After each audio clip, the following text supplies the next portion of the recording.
Sales Techniques, written by James P. Hillard, narrated by Jeffrey Brown.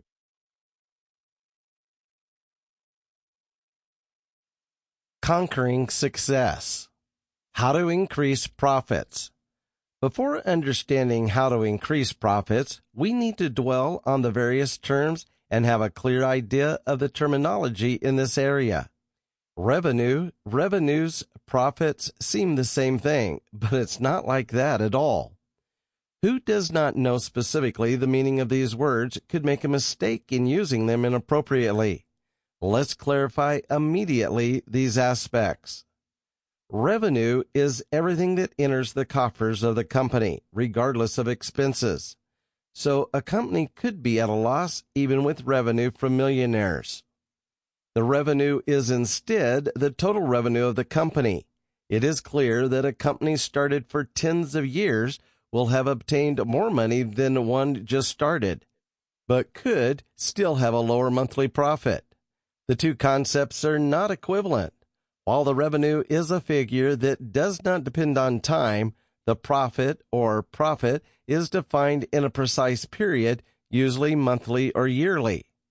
Finally, profit is the difference between the sum of each income and each expense. Profit equals revenue minus expenses. But how can profits be increased? Let's start with the basics. All companies aim to solve a problem for someone.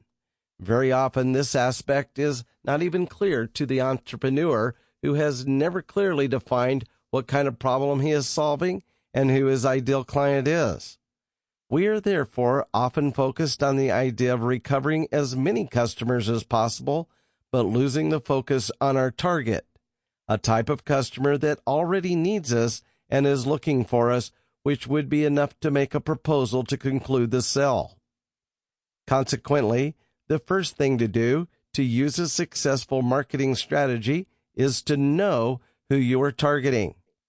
After having identified the appropriate customers as mentioned above, it is very important to use the appropriate message for each situation, which will serve to communicate that your product or service can satisfy certain needs and therefore be able to solve problems. All this can only be done through a clear and direct language which is able to make immediately clear and unambiguous what is being proposed to the customer. We should start using messages and concepts that make us understand immediately that our product or service can immediately solve a problem for the customer. Sample complete. Ready to continue?